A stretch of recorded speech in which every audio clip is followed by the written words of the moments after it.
entering the Mayo experience. That Mayo experience. That Mayo experience. That Mayo experience. Experience. Welcome to the Pat Mayo Experience presented by Underdog. We're doing the quarterly check-in with Michael Kim, who is now the French Open champion. When you got the big trophy in the giant bottles of champagne, did they do the entire ceremony in French or did they put it in English? They definitely did most of it in French, and they jokingly told me, "So, we're ready for your French title speech." And I said, "Bonjour," and that's about it. It's about the maximum French I could give them.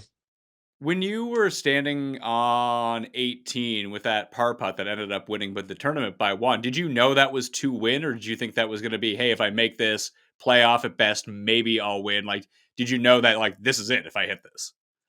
Yeah, I basically, as soon as I made birdie on 17, I knew I had the solo lead, and I guess some of the guys, like Brooks or and Minwoo, I think they were maybe like two back. But I knew 18 wasn't a birdie hole, so I was fairly confident that if I made par, I was going to win the tournament.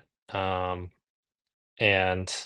I hit it into the bunker and hit a decent bunker shot, but hitting the putt, I definitely knew this was most likely for the win. How was that course? Because usually they play it at Le Club National, and this one was just different for this year. Is this where they're gonna? Do you know if they're gonna keep having it there, or are they gonna go back? The decision hasn't been made yet, from what I understand. The golf course was obviously I liked it. It was very old school, kind of tree lined. You don't need driver every week. I thought it was maybe like shades of Detroit Golf Club, or something like tree lined and kind of old school. Well, it's funny, like at Detroit, like it's tree line, but you can kind of not necessarily spray it everywhere, but you don't necessarily have to be in the fairway. Was that like this one? Yeah, other than a few tee shots, there was some room. I mean, you'd be in a bad spot, but you'd be able to find your ball and hopefully try and kind of maneuver your way back to the green, which I had to do a few times. How was Wentworth? Because that seems like a just weird course to go over in England, and this is the course that you end up playing, not some sort of extravagant links facility. Yeah, Wentworth, it was really nice. It was really pretty interesting course. There are like holes that I don't the style of design I don't see that often. Like 18 was really unique. 16, the par five was really unique. Or was that 17, the par five was really unique. I just I was hoping to play a lot better at Wentworth. Obviously, missed the cut. I was just super rusty, and to be honest, I kind of knew on Tuesday after how poorly my practice round went. I was like, "Oh, I don't think this is going to be a really good week." Well, what makes the holes unique versus what we see stateside? It narrows up at a certain point. Like hole one, just like all of a sudden narrows up in the middle. It was quite windy there too. You had to be on certain sides of the fairways, otherwise trees were blocking you out half the time. And really big dog legs too. I think it was like hole four. It's a par five, big dog leg, 16, or 17 and 18, big dog leg. So definitely a very interesting kind of unique course. So, would you tribute a lot of your play to you? I saw you were giving away one of your drivers. You're playing the M2, right? No, the Titleist GT2. The GT2. Sorry, I have the G2 or the GT. Now I can't even remember what the numbers and letters are all for. I broke my shaft, so Oh, I was hitting it well, but I think this works out well for me. I bought the wrong shaft to begin with. I bought a flex shaft, and I need to have like a stiffer shaft. So I think this might end up helping my game because I bought it like 2 months ago, and I've spent 2 months slicing the ball into the woods because I just can't whip it through at the right speed now. So it's funny for the amount that like I cover this, I end up playing. I make the stupidest equipment decisions. Like when I like walk into a store, like, oh, this is great. I'll hit one and be like, yeah, this added 30 yards to my drive. When you're going through and like people are like, I'm sure that people are coming up and like manufacturers are giving you stuff now tailored to what you need. Do you ever get some stuff you're like, yeah, I don't know about this? Well, JJ, who's kind of the head of PGA Tour Titleist, we've been working. He's been the same. He's been my guy basically since I've turned pro, and because we've had a relationship for 10 plus years, he really has a really good understanding of what what kind of shafts and what kind of clubs that I like. So that automatically kind of gives a much smaller trial clubs that he'll give me to try. But there are many times where even JJ will hand me a club and I hit like two shots and I'm like, nope, that's not gonna work. I was looking through, I was using the rabbit hole. Everyone out there can use the rabbit hole, by the way, betspertsgolf.com. And I brought up your past 10 years and certain like stats. And I don't know if you, I mean, I'm sure you know because you're dialed into all this stuff, but your swing speed right now, your ball speed has gone up by 10 miles per hour, like on the dot from 163 to 173 over the past 10 years. I know we talked last time about speed training and that stuff. Like it seems like that's really starting to pay huge dividends now.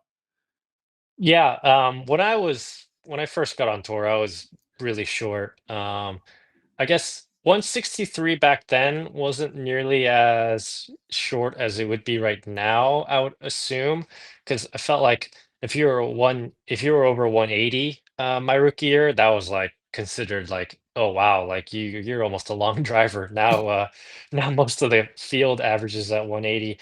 But yeah, I've always worked on kind of trying to get stronger, trying to get faster. It's been kind of a slow build, and even this off season, I'm still working on trying to gain some speed and trying to get stronger as well.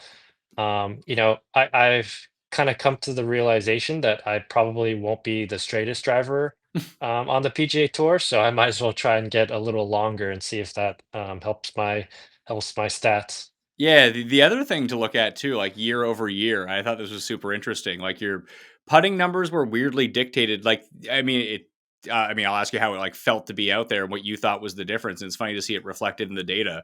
But the putting has been back on the upswing after like a 4 year downturn. But to take a look at like the overall, it was your lag putting through that like bad stretch and now back into the good stretch where it's really positive on lag putting now. So just fewer three putts or better gauge from long distance. Like, do you feel that when you're out there? Or you just feel like you're just making more everywhere? I putted really well. I putted decent over the last couple years. I've Last went cut three, you've been in the last three. yeah.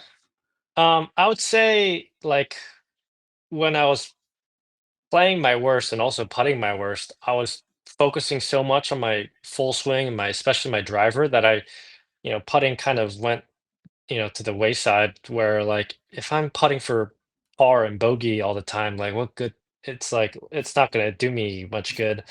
So now that I feel like I have a much better handle on my game, I can focus more on stuff like lag putting and whatnot. But like I've always felt like in college I was one of the best putters in college and maybe some in the world. I think like my first 2 years I was a really good putter even on PGA Tour.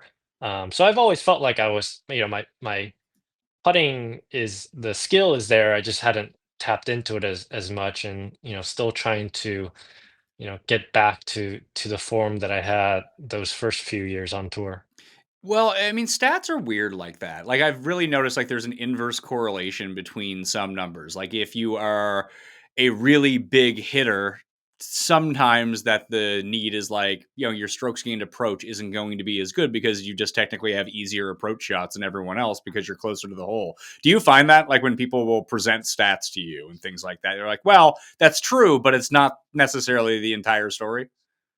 Yeah, it's strokes gained is kind of unique in that sense where a guy like Rory who hits driver 350 yards in the fairway, it's just gonna sometimes gonna be have a harder time gaining strokes from, a much shorter number than a guy like me.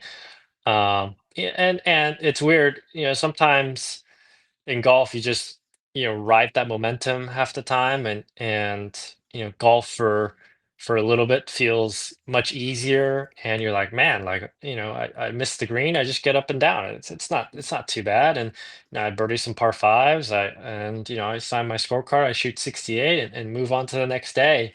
And then there are other times where you're like, I don't know how I'm going to, break 72 today.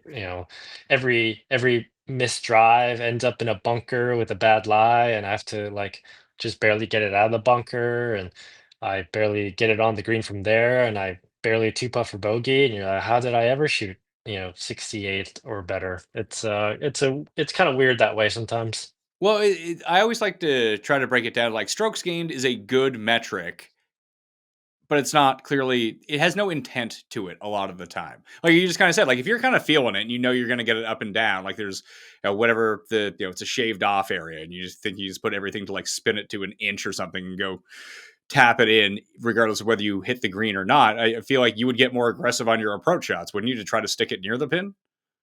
Yeah, I think strokes gained is great in, or most statistics, obviously, it's great in a very, if there's a lot of sample size, what's my strokes gained with my 6 iron throughout the entire year? That's really useful. But tournament to tournament, sometimes it can be even almost a little misleading. Yeah, like someone kind of broke it down to me once that just to use like Oakmont as a place with this, where like if you went pin seeking, you might end up like 40 feet off the green just because you're going to hit and you're going to roll out, and that's going to be the end of it. They had the pins in places where it was somewhat protected, that everyone just kind of playing to hit it to 30 feet a lot of the time, unless there was even like an overdraw that somehow spun to the right spot, or you got away with something, or you had the best lie and you were close to the hole. That's not going to reflect well, weirdly enough. Like the mishit shot that somehow rolls closer than you were playing is going to give you better numbers than something that you were actually trying to do. That if we were able to measure intent, it would be better that way. Or even like, if let's say I hit a tee shot way offline, to where you normally have no chance, but it gets a really good lie, and I have like a perfect gap in the trees. Whereas a different guy hits it a little offline, but rolls into a bad lie in the bunker to where he needs to pitch out. Strokes gained, considers any pitch shot like a really bad tee shot when he might not have hit that bad of a tee shot. And I don't get nearly as penalized for hitting a much worse driver tee shot because I was able to advance it much closer to the hole. I think that's how it works. Yeah, you would both be basically, if you hit in the same spot, but you were able to get through and he wasn't. I think you would be penalized the same for a like shot off the tee, but your strokes gained approach shot would be just like infinitely better. It was all circumstantial based on where the ball ended up the first time. I'm pretty sure that's how it works. Anyway, just Yeah. I was thinking about that the other day. What is the intent of this? Like guys who will end up missing it way right because they know that left is death, but they miss the fairway by so much they get hugely penalized. Not so much that if they hit it in the water, that would obviously be way worse or out of bounds to the left. But they know that they can, like Min Woo in Houston last year, where he's just like, yeah, fucking, I'll bomb it anywhere and I'll figure it out from there. Yeah, exactly. Sometimes like, I think he hit into the water on 16, right? Yeah. And there's like a country mile left, that you can hit it to. So it's definitely looking at it, from tournament to, or even by hole basis, it can vary pretty wildly. Why was it that you went over to Europe this year? Just something new to do? I mean, it worked, so good choice in doing it. But is it because you got into these tournaments? What was it? Yeah, so through the partnership with the DP Tour and the PGA Tour, the some of the tour guys are allotted spots on a lot of the European Tour events now. And because I'm inside the top 50, I don't I can't really improve my FedEx Cup standing if I was playing the PGA Tour tournament here this week. And so I felt like it was a cool opportunity to go to play. go play golf to places where I haven't played golf, like Wentworth, which every European tour or DP tour player has told me great things about. And while I was there, I said, well, French Open's right next week. It's pretty close to Paris, and I think I'll enjoy that. So decide to check out some of these European tour tournaments. So does that mean you have to go back to the French Open every year now? I mean, hopefully I play well enough in my regular PGA Tour season that I can, and we'll see how if they go back to Le Golf National, how much I like it there. But I will certainly make many efforts to go back to the French Open. Did it like, 'cause obviously there's so much, like, crossover between the DP schedule and the PGA schedule, but there were a couple tournaments, like, pre-Ryder Cup that I saw a lot of people ended up going to play, obviously Wentworth being one of them, French Open. Did you have any interest in playing like, if you were to do it, like, if, let's say, you make Eastlake next year, and then there's a few tournaments after. I think there's, like, the Czech Masters, the Swiss Masters, the Danish tournament, like, is that just too much golf at some point if you play deep into the season? If I played the tour championship, I there definitely was a chance that I might not have played like Wentworth in the French Open this year. Um, I think I look at some of these tournaments where I watch it on TV and like, wow, like that looks like a really cool spot, like the Swiss Open. The Swiss one looks awesome. This one looks so cool, and everyone you talk to at the European, any of the European guys, they talk such good things about it. And really, this year I wanted to go, but I was so tired after the BMW Championship event that I was just I can't. I need or I would like to have at least more than 2 weeks off, which would have been the case for the Swiss Open. So I definitely see myself going to, Swiss Open would be one. South Africa would be another. Yes, a lot of these, kind of really cool spots where the tournament is also a great excuse to check out some places I haven't been. I know you're heading over to Japan for the next PGA tournament, which is when people are probably watching this as like the back end of the preview show for that. What do you know about the course? I saw you played there in 2023. So it's a different course now too. Oh, It's in a slightly different location. I briefly talked to Hideki about it when we played together at Wyndham. Supposedly, it's very tree lined, very narrow. More kind of old school in that sense. And I no one no one really knows because I don't know if anyone has really played there other than some of the Japanese players. But supposedly it's gonna be a good course, and that week is easily one of my favorite weeks of the year. Going to Japan, they bring out a sushi chef and player dining that I usually stand in line way too long for and order way too much. And it's a no cut event which everyone in the field loves, and it's just an awesome week. how many like you get Asian tour players and maybe not Asian tour players? There's a lot of Japanese tour players, like 4 or 5 of them in this tournament too, isn't there? Yeah, anytime it's like a foreign international tournament, the tour always gives like a number of spots for that country's best players. So there will be, I would assume, 5 to 10 the top Japanese players playing. Oh yeah, the Yokohama Country Club. So it's not in Tokyo either. Then, It's like about 45 minutes to an hour, just south of Tokyo, I believe. So not that far away. okay, yeah, it seems like it's longer too. Par 71, 7,300. I think the other one, the Accordia, whatever that one was, the one where they played the Olympics. That was like a pretty short course, wasn't it? Yeah, lots of dog legs too, which kind of limited, how much you could take on. That was a very kind of interesting course. Like the 18th hole there, like you wanted to carry the corner with the tree, because you had to lay it like 40, 50 yards back, but it was so narrow, to where you're trying to kind of cut the corner there. And they have all these like double greens where there's one green on the sorry, one green on the left and another green on like a separate green on the right. And on the one of the par threes, they would used the left green on Thursday and Saturday, and the right green on Friday, Sunday. It was kind of unique. Oh, so like instead of having the room to move tee boxes back, they can adjust the yardage based on which green they use? Yeah, and there was like, if I remember correctly, there was like one water hazard in the middle of both greens, so it played like a much different hole. Huh. Do you like that? Or is that just like weird when you go day to day? It's like this hole's not the same.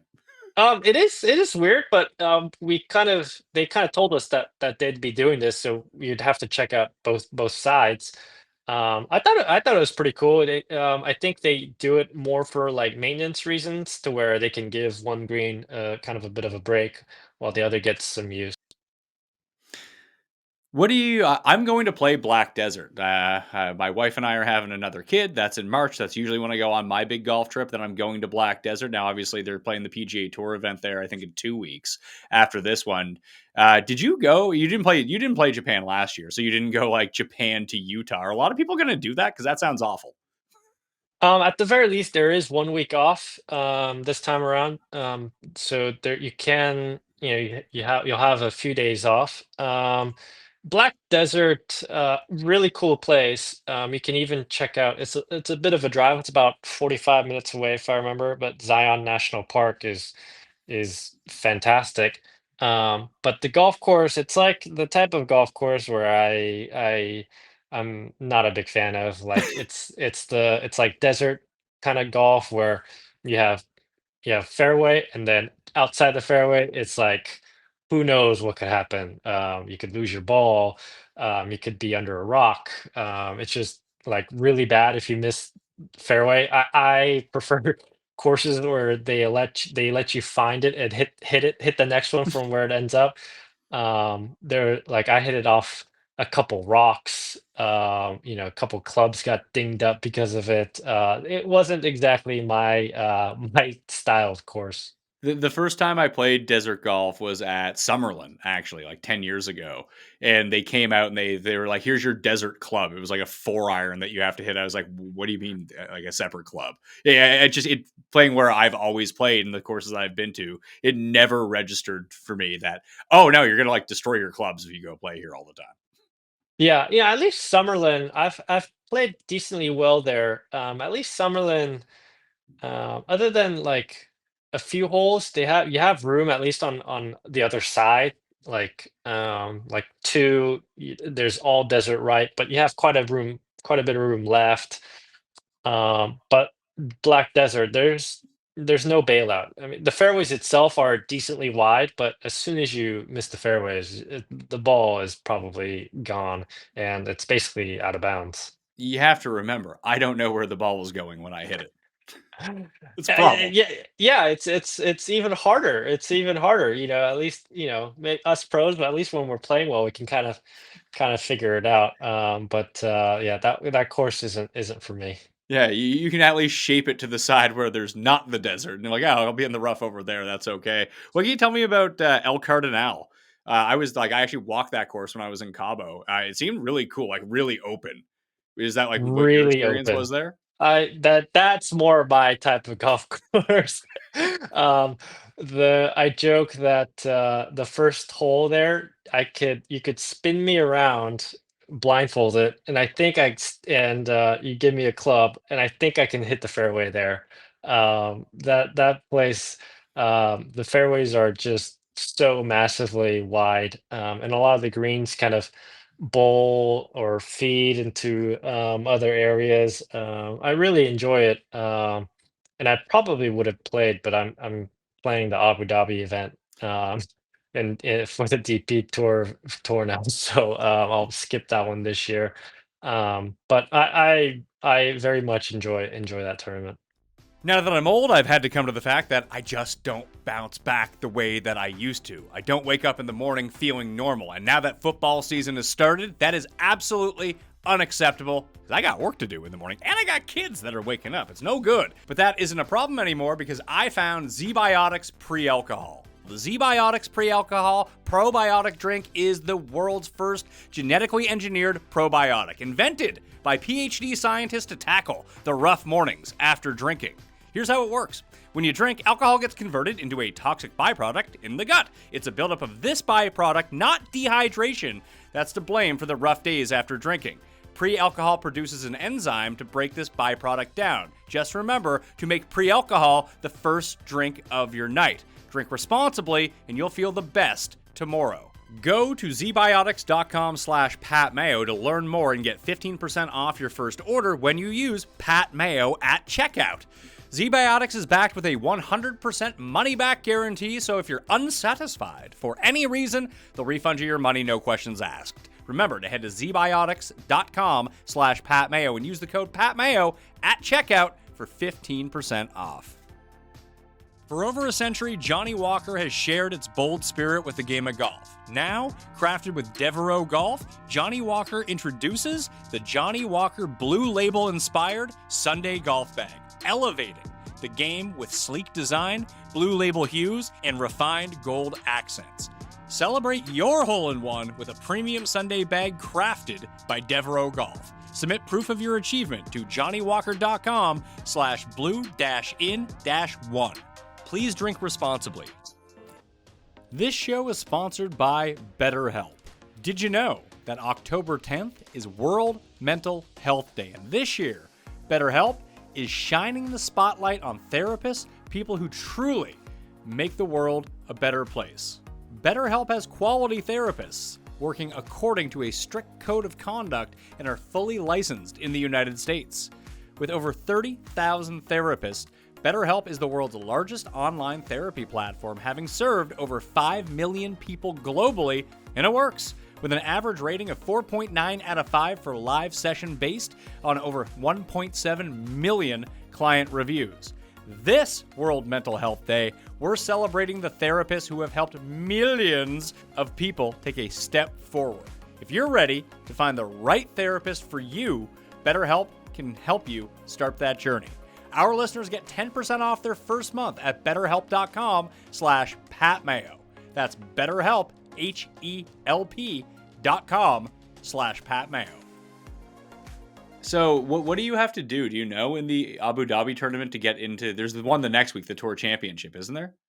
Yeah, so in order to get into Abu Dhabi, you have to be top 70 in the Race to Dubai rankings. And for next week, it's for the Dubai one, it's top 50.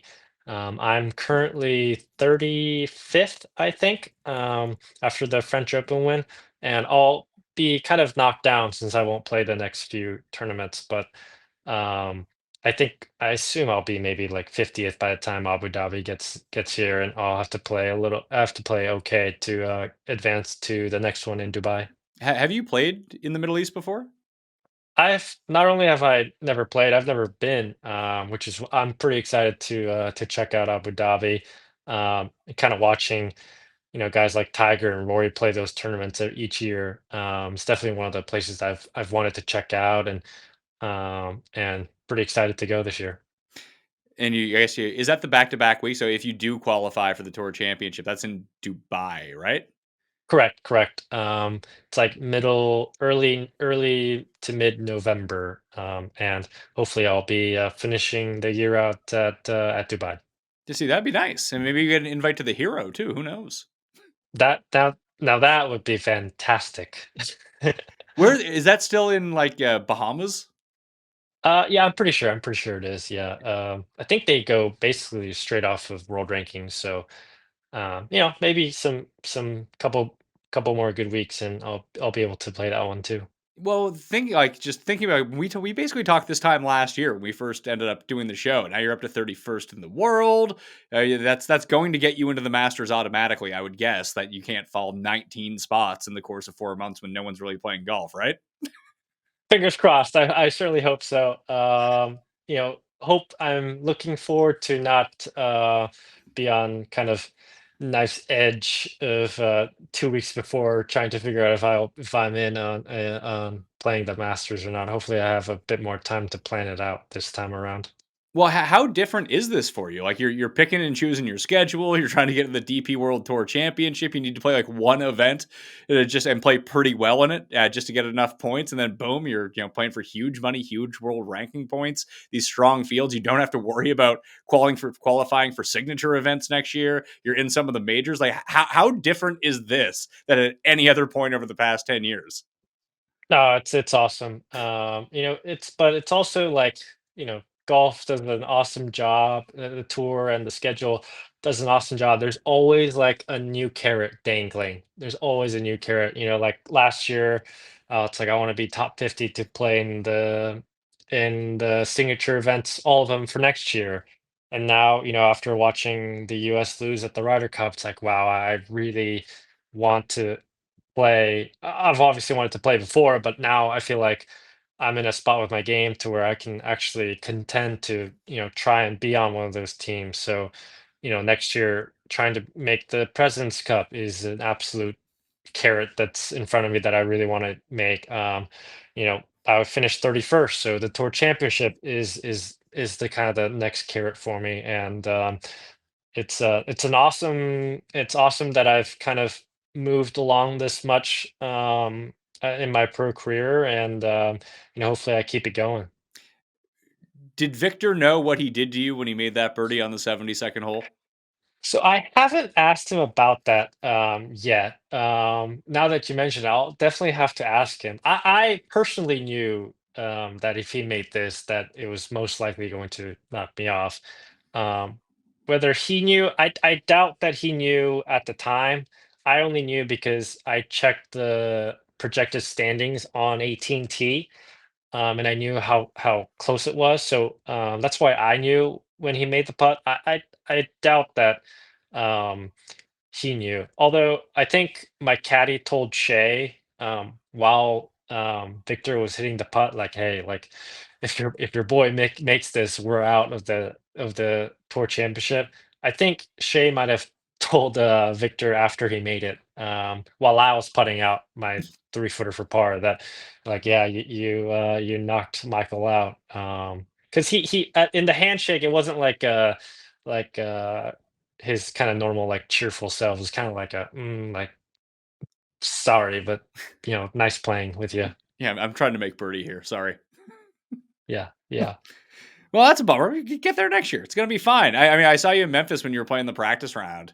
What happened with that course? Like, you played so hard. It felt like if you missed the fairway there, how screwed were you? That course is always tough, and the greens were new, I think, that year, so Yeah, they were much firmer. Um, what's that hole I saw you on, the par three? Was that 15? yeah. It was 14. That's the like. If 14. you if anyone makes a birdie, they sell beer for like $2 for 5 minutes. Yeah, because no one makes birdie on that hole because it's so hard. That hole had my number. I think I made. Oh, now you're bringing just bad flashbacks, but I made double like the first 3 days, um, and then I like took an improper drop that got me penalized on Saturday or Sunday. I I remember the first day I hit it to like where you're supposed to into that bunker, and then the bunker didn't have any sand in it because everyone had been missing in that bunker, and I like sculled my or basically half sculled my bunker shot, went into the water, and got up and down for like double or something, and yeah, that wasn't my hole that week. You were not the only one to go bunker to water on that. I ran into Minwoo when he was. I saw him like the day before, and I knew he was going out by himself on the final day. And I saw him. I got there late on Sunday because I had to go to the course that I had to go catch a plane and get out of there as quickly as possible to get back home. And he had played by himself. I think he finished the round in like 2 hours. I saw him. I saw him walking out when I was walking in. I was like, "How'd it go?" He's like, "Get me out of here." It's such a hot week too. So hot. That it's so hot and the course is really hard. And you know, if you're if you're in a position like him and I were, where you're kind of so far back that, even if you shoot like 65, you make like 6 more points in the FedEx, where Well, now that I think about it, it might have been the difference between me and the tour championship. But at the moment, it's hard to think about. It's a tough spot. Is that where like the guys from the south have a big advantage because they're used to that heat? Because like me being from Canada, it's not like it was markedly different temperature wise. Like obviously it was a little bit hotter. It was just the type of heat was so different. I think now, if you've played on the PGA Tour long enough, you're hopefully your body kind of gets used to it. But like Bermuda rough for me still is a quite challenging compared to Rye, where I feel like the guys in the South that have played all their lives, they can judge the lie better. They have a better understanding of, when it jumps, when it doesn't, how to hit chip shots from the Bermuda rough. I feel like that's when they have a bit more of an advantage. I noticed there was one hole I was following around Victor and Glover actually, and they were both kind of stymied by this tree. I think it was hole 15 or 16, where it's like a really long drive. Everyone was kind of missing it right, tough fairway to hit. Then like you're over a little bit of a hazard up into a green. And somehow like Victor took a big hack at it. Everyone was taking a big hack at it. And Glover played this like low, probably 6 iron under the tree that went like 190. It was like, oh my God, I've never seen anyone do this before. He just knew the shot and knew the lie, and no one else could seemingly figure it out.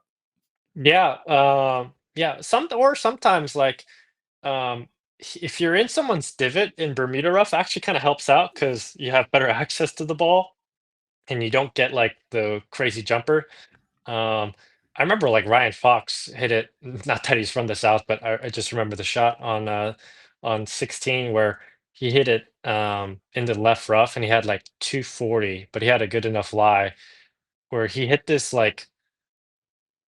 second shot so high that I just assumed that he was laying up, and all of a sudden, like, people around the green were, like, clapping, and I looked, I was like, "Did you just hit the green?"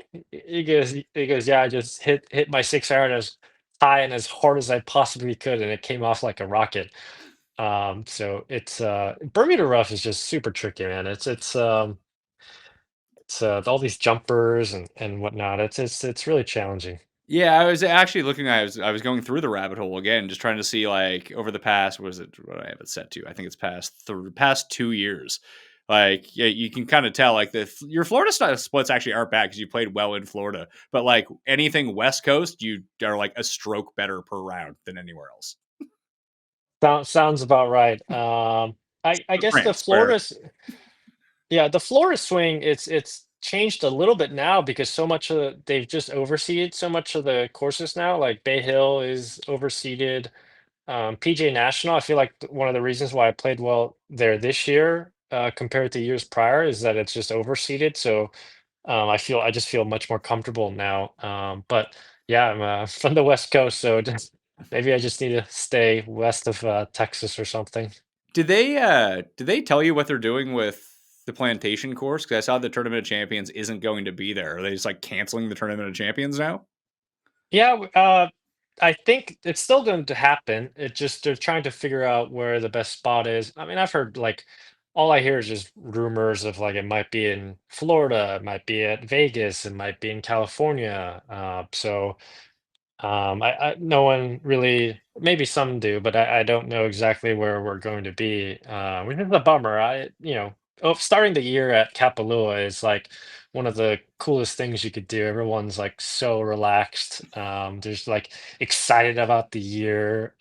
Starting it right at Kapalua.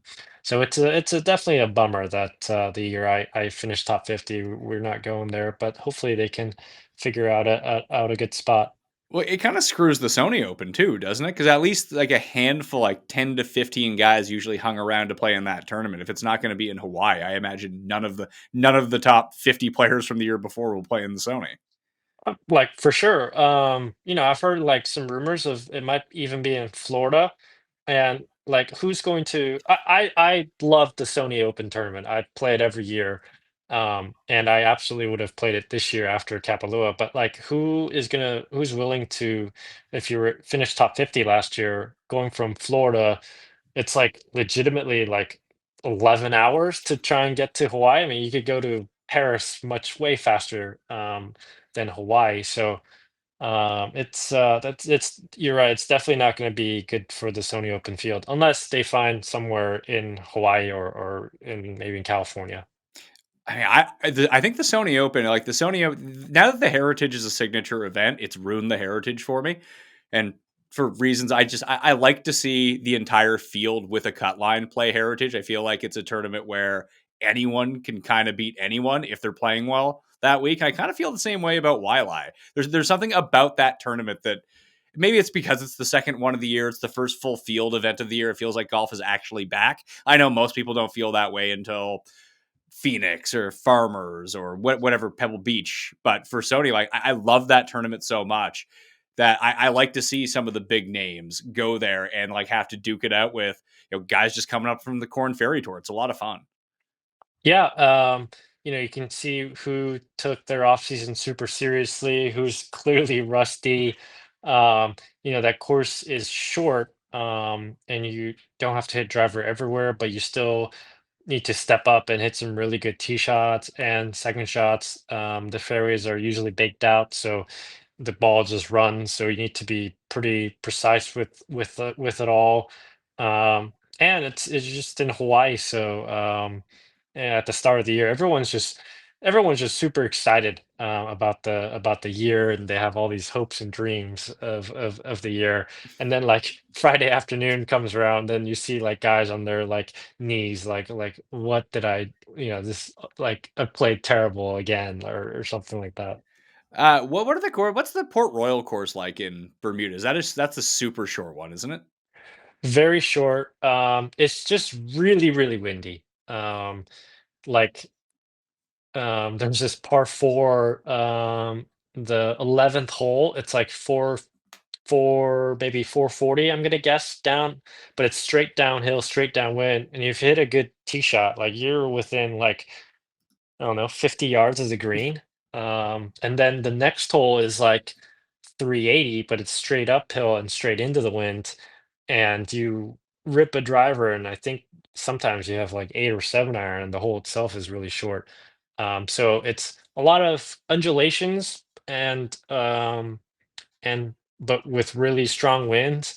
And the hardest par three in the world that I've played is let's see, the 16th hole there. It's got that famous hole, water all the way down the left.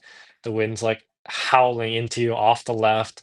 So everyone just misses it way right. Yeah, I played well there last year. So I liked it. Yeah, it feels like it's a lot of like wedges and putting based on the players, like the skill type that's played well Mm. there in the past. It is wide enough to where driver isn't such a big deal, or you can play pretty conservative and not feel like you're losing too much strokes there. So I could definitely see that. Yeah. What with the RSM where they split it the first 2 days between those two courses? Are those courses like drastically different? Because it feels like one's way longer. Is yeah, I mean, is it which one's way longer Well, there's is what I think it's the plantation. plantation? Yeah, plantation's at par 72 has like the extra par fives on it. I guess that's where the distance comes in. Scoring just seems like it's always a lot easier at the plantation course. Yeah, it's a bit more straightforward, I would say. Where Seaside, like every hole is like a little dogleg left or a little dogleg right with some marsh in between, kind of on one side. Um, I always feel like I should play better there, and I've played decent there in the past, but I think at that point you're either super tired and just kind of ready for the season to end, or you're like PGA Tour cards on the line, so it's like a really nerve and tense atmosphere for some. You see lots of different kinds of emotions there for sure. Well, I wanted to ask you about that because I mean, you're coming off. No, it's why one of the reasons I wanted to ask you about. Did you know that that putt that you had was for the win in France? Like when you get nervy and in contention or whatever, maybe trying to hold your tour card or knowing you need this one stroke to make the cut later on. What's like the first thing that usually goes? Is it a club? Is it like a half inch on the putter? Like I mean, it's obviously different for each person. But what do you find it is for you that like, like I know this is coming, and now I know I need to fix this. I feel like it's similar response. Like you're obviously your heartbeat goes crazy and you're really nervous. But when I'm in contention and I'm nervous, I do feel a bit more in control to where I know I'm playing well. I know the thing that I'm trying to do with my swing and in my game is working. So sometimes it really helps me focus on the shot at hand, and the nerves sometimes help out. Like my second shot into 17 at the French Open, where like I had a really good number. It was like a pitching wedge that it's like a smooth sawed off pitching wedge that I've hit hundreds and thousands of different times to where I was like, all right, this is kind of the opportunity to really step up and kind of hit the shot, to win you the tournament. And I was able to hit an awesome shot. And I was able to really felt really focused during that shot.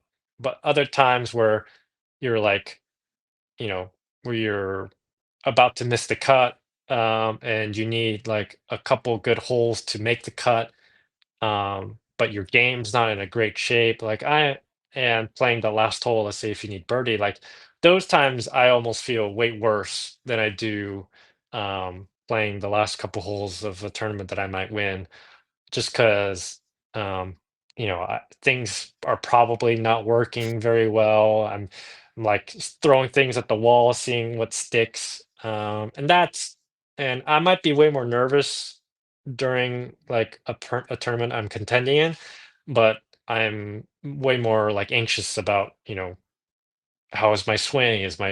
For me, it's always going to be the driver. Like, you know, am I going to be able to hit the next tee shot in the fairway to at least give me a chance at birdie to make the cut or make par, or like like Sawgrass is a perfect example. Like trying to hit the fairway on 18, is to make, and you have to make par birdie to make the cut. That's a much more daunting task in my mind.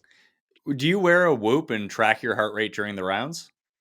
I used to, especially during COVID, but I don't anymore. I don't wear it anymore just because I didn't enjoy I didn't enjoy the um like tracking my sleep where I would wake up and I would check the app just to see like how well I slept. And you get a number, and if you wake up and you feel like you slept okay, but if the number shows that you slept poorly, you're like, did I sleep poorly? Like, am I gonna play bad because I slept poorly? It's just like I'm a pretty good sleeper anyway. So I decide not to wear that anymore. That makes sense. I mean, watching the Ryder Cup and seeing like they had JT uh, done up with. I think he's sponsored by Whoops. They had his heart rate up at all times. Like, I thought the poor guy was going to have a heart attack if his heart rate was going that way for 4 straight hours. It was tough. So, back in like the COVID times in like 2020, which also was when I was playing my absolute worst. So I would look at my heartbeat on like the first tee shot on Thursday, or Friday. It wouldn't be the weekend because I missed the cut, but um, because the heartbeat also measures like your calories based on the heartbeat. Like, it would show on, like, a really hot day, I would be burning, like, 3,000 calories just because I was so on edge, of my swing and, like, trying to perform and, like, of having no idea where the driver was going, and I didn't really have a good mental process to deal with that. And, I would just there's like, how hard you worked during that session was, like, at, like, super, super high because I was on such edge during the entire tournament. It wasn't wasn't the prettiest thing to look at afterwards. Like, did you spend a lot of time working on that? Because you just mentioned that you didn't have the right mental preparation to get over that or being able to adjust. And obviously, you can hit your driver pretty well now. You're not missing cuts every single week now. What was that process? Yeah, It's I still have it some. I mean, I don't think I'll ever like that like performance anxiety. I don't know if it'll ever like go away. No, nor do I think it's right if I don't have any going to a tournament. I feel like it must mean that I just completely have stopped caring for my golf performance. You'll be like Scotty, just be like win or lose, it doesn't matter. May- maybe. But I didn't. I worked on it, which really helped. But I didn't start feeling much calmer until I knew I had my swing under control.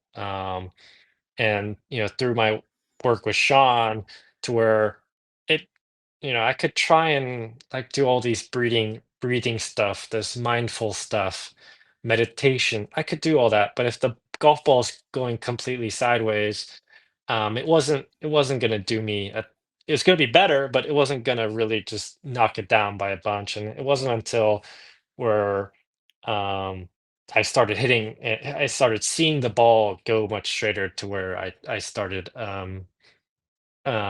feeling better. And now with my ball going much straighter, now the mindfulness and the meditation and the breathing with that had synergy and allowed me to perform a lot better.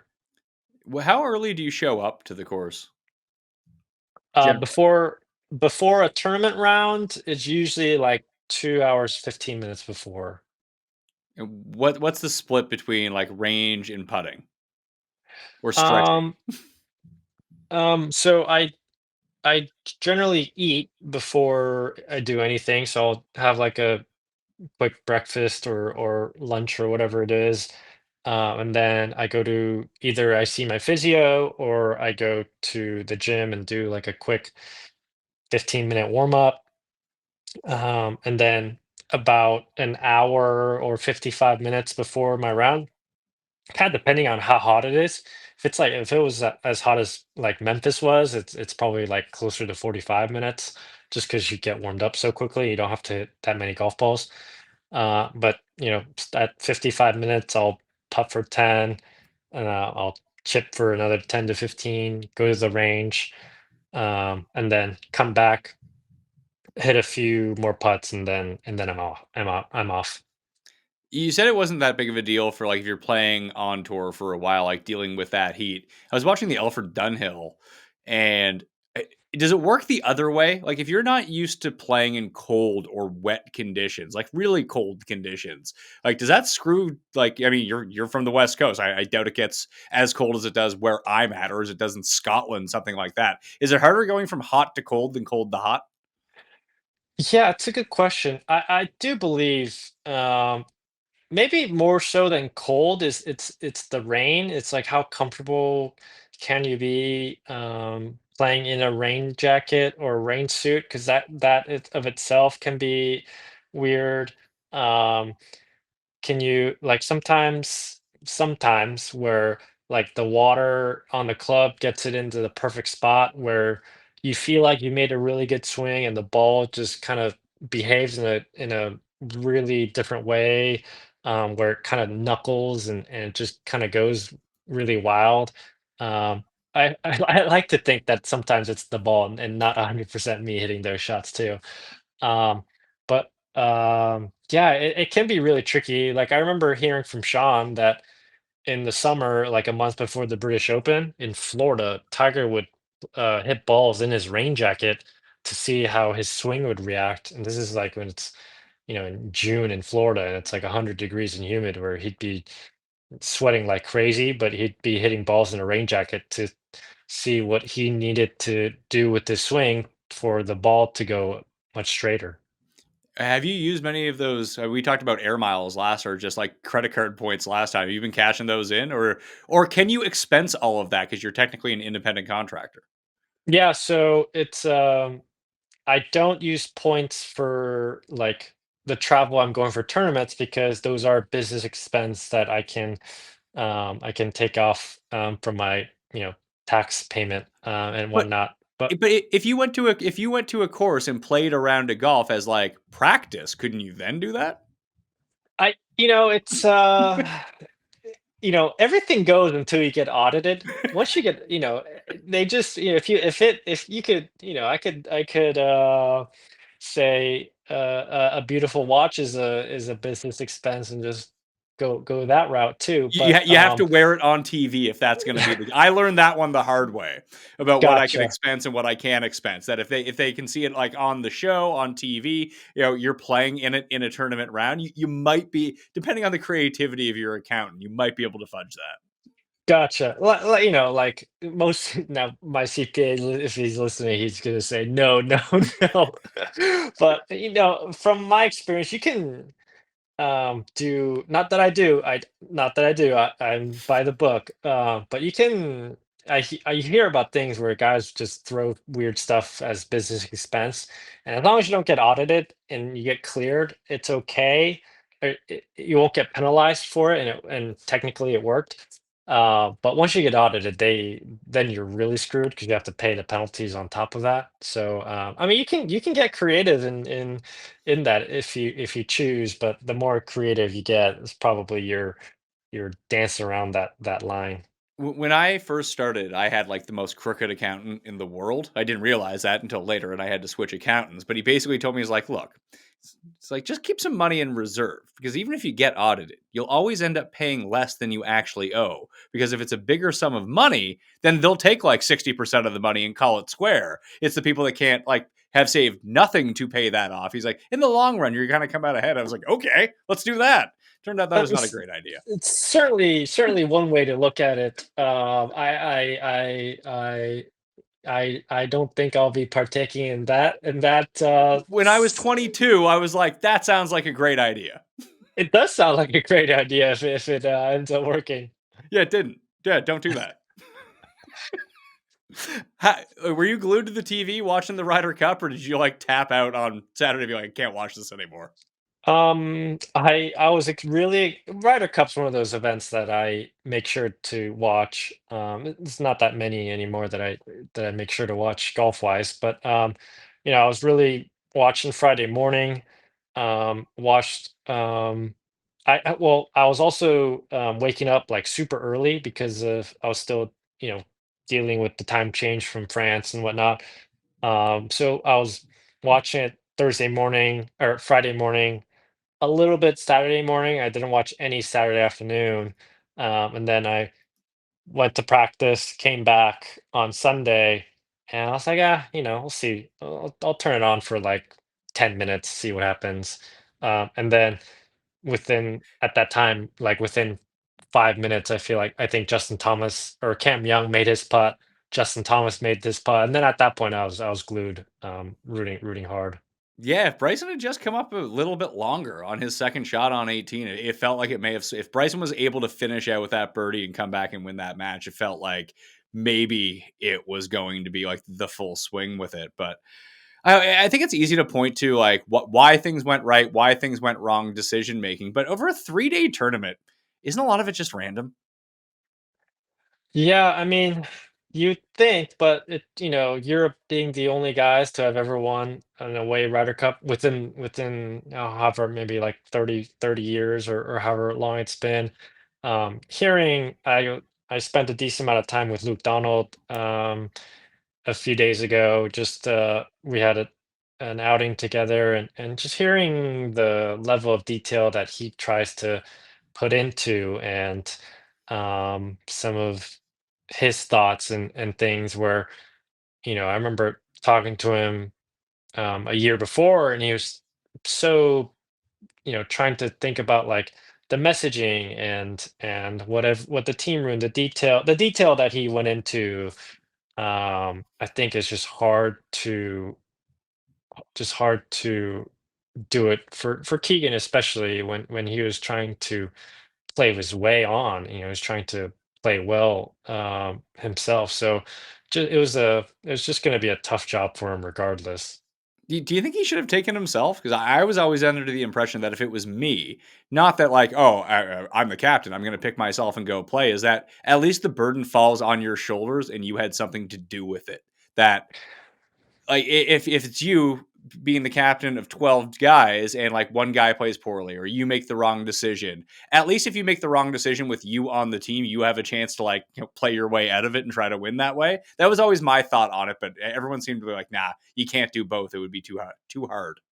It seems like anyone that I've talked to that have had the captain job says they think it's like a really bad idea because um you just have a lot to juggle, and the captain, and more than that, the captain job itself is so stressful.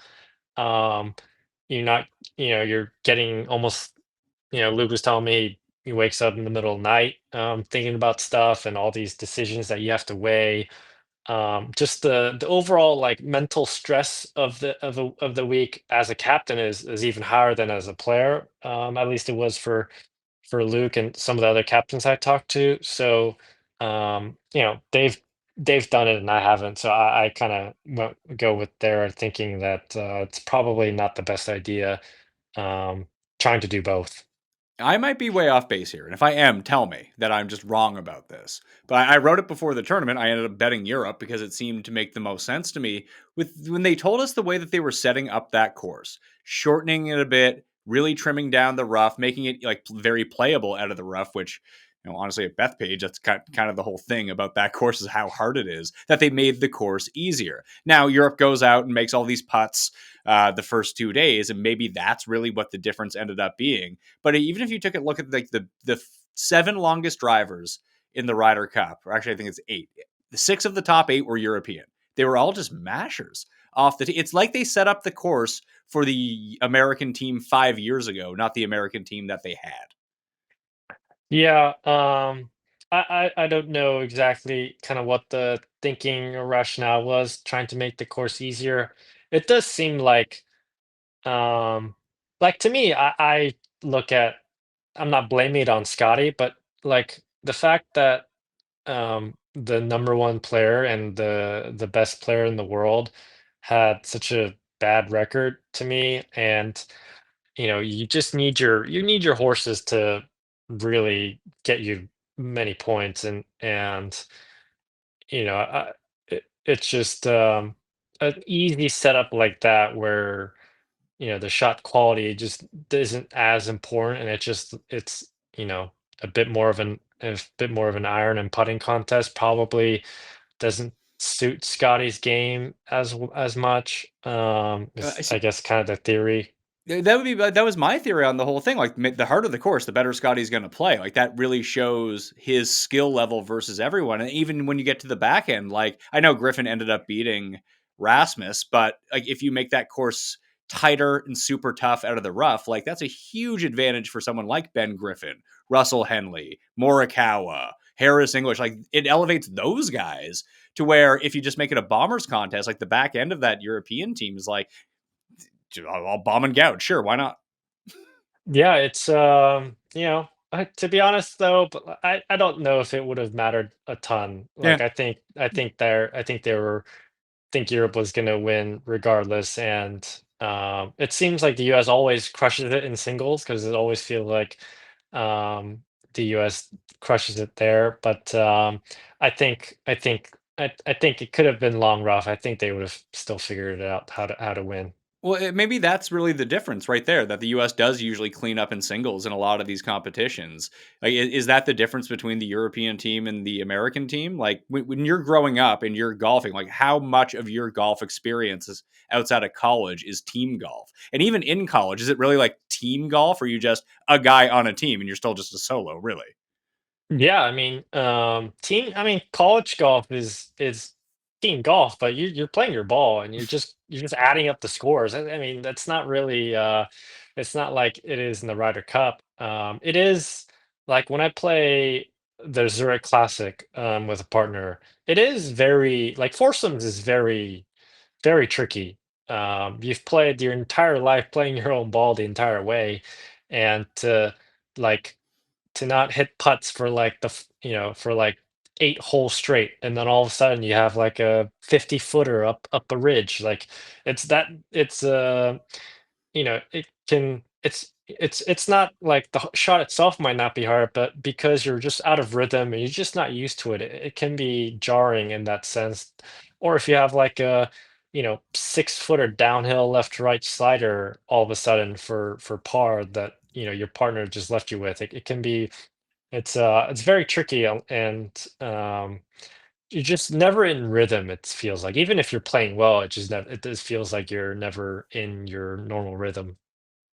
It's really where the Ryder Cup is won and lost is in those matchups. Like when you pick your, I was reading some data on it and like the trends, and I mean, if you ever see Luke Donald, ask him for me that you kind of make your captain's picks and pick your team around foursomes because everything else is still kind of solo still at the same time. Yeah, I mean, it just seems like Europe always has these like big pairings and point getters that you can always count on certain teams. Like going back to Luke, like Sergio and Luke was always a big team. Stenson and Rose was a good team, and now like John Rahm and Tyrrell Hatton was a good team. Rory and Didn't sorry, who Rory played with Fitz, I think, didn't he? Rory and Rory and I'm trying to um, think. No, he played it. No, in foursomes, it was yeah Fitz and Rory and Fitz and Rose and Fleetwood. Yeah, or yeah, Fleetwood and Rose is like a really good team. Or yeah, Rory played with Tommy too, I think, He played with in Tommy the in foursome. Rome, I think. Okay, He played with Tommy in the second session, gotcha. the four So I balls.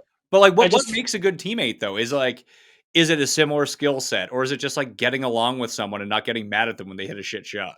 I I really struggle when everyone says like, oh, they just like each other more, or they're playing for they get along better. I really struggle with that because when you get in like that team setting, like I haven't been on any of the professional teams, but like playing on the Walker Cup or playing on the President's Cup, or Palmer Cup in college, like you really bond very quickly over those few days. And to me, it's never been about like if I'm playing with Max, like I'm not, or Scotty Scheffler, like just because I'm not like the best of friend doesn't mean like I care deeply of how our team performs.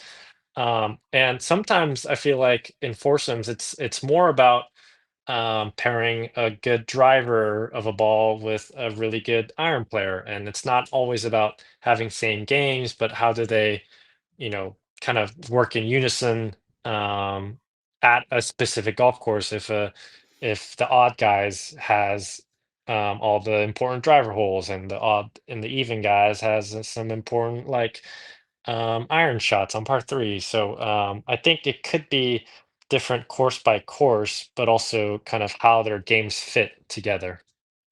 Do you think anyone is putting that level of sophistication into the Zurich Classic when picking their partner? Or are they just happy to have a partner and get in the tournament? Zurich Classic, that could definitely be one to where Um, if the Ryder Cup captain maybe went up to someone and says, "Hey, like I really would like if you guys um played together," but at the same time, it's so far out, like you don't even know who might um be on the team. Yeah. Like this year, you had so many new guys, or I think 4 new guys, so where that can be hard. But even like 2 or 3 weeks prior, trying to get them to at least play together and get to know each other better, I guess could be a thing. Yeah, they tried to do that in Napa. I know that the Europeans have some like I think it's like Great Britain versus Ireland or Great Britain and Ireland versus Continental that it happens like once every I think it's the off Ryder Cup year. It happens in the Middle East in like January, like something like that. But I guess the US has the President's Cup to play in too, so it kind of works both ways. I also think like it's an underrated aspect that the DP World Tour runs the European side of the Ryder Cup, and it's the PGA of America that runs the US side. If the US team was run by the PGA Tour, I don't think you'd see such um there'd be way more communication between the players and the team aspect of it all, and I don't think it would be run in a way that where it just feels like there's bunch of bumps on the road to where we see the PGA of America people once or twice a year, and that's that. So I don't think that's a small aspect when it comes to like trying to fine tune all these little things to where to all those decisions. I can tell you what the PGA of America is concerned about. They were concerned about emailing me because on a YouTube thumbnail, I used their logo promoting their event, and they threatened to sue me. That's what they're concerned about, not They're the setup of the golf course. Yeah, I am very curious of like what they thought about the Ryder Cup. Was it like just a massive success because of all the money they raised or Had to they have been. made? Like I don't even know if they truly care if the US side wins if because the US has more talent and in theory, if the US can get all those details figured out, they would be winning more. But is that in the end, like, is US losing actually beneficial, like in the interest and the money aspect of it sometimes? I don't know what they would be thinking after last week. It does seem like the Europeans, regardless, like wherever they go, whatever the setup to them, like their main goal is winning. What little edge, like you mentioned with like Luke Donald thinking about some of this stuff, that whatever edge we can get, we're gonna try to get. Yeah, yeah, exactly. And like I don't know exactly what the process was when picking like a US Ryder Cup captain, but like on Europe, like they have guys like run full on presentations like over hour of like how I'm going to lead, and these are my ideas, like a totally normal job, like head CEO like candidate um, job search would go. But then, like, I doubt that's what happened with Keegan because I don't think he even knew that he was getting the job until he got the call. And so, just the little things like that where those I feel like are going to make a difference in the end. Well, it's an infrastructure thing too. Like, yeah, it's helpful that Luke Donald was there the second time, but Luke Donald wasn't oblivious to the captaincy and process before becoming captain too. Where it does feel like the U.S. team resets itself every time there's a new captain. Like, and having someone like we can talk about the playing captains all you want, but it felt like it was tough for Keegan to make brutal decisions on people because I don't know. He's got to be friends with a lot of these guys. Where if you had like an older guy there who's not on tour anymore, you got to feel like it's easier for him to make hard decisions. Yeah, I mean, at the, at the end of the day, like even if it's an older guy, like trying to tell Scotty Scheffler or Xander Schauffele, like Patrick Cantlay, like, hey man, like this is how we're gonna do it, and you're just gonna have to listen to me. Like that's just gonna be hard, no matter who that is. It is, but it doesn't seem like that's a problem. Like, maybe that's the difference that Luke Donald can tell John Rahm something. It seems like he listens to him. Yeah, that's definitely that's definitely can be a big part of it. And it's just part of it is not that like Scotty or any of those guys wouldn't listen to him. I just find it hard that a guy would actually even Yeah, have the who's who's going to gonna have the actually balls to do tell that. Scotty what to do?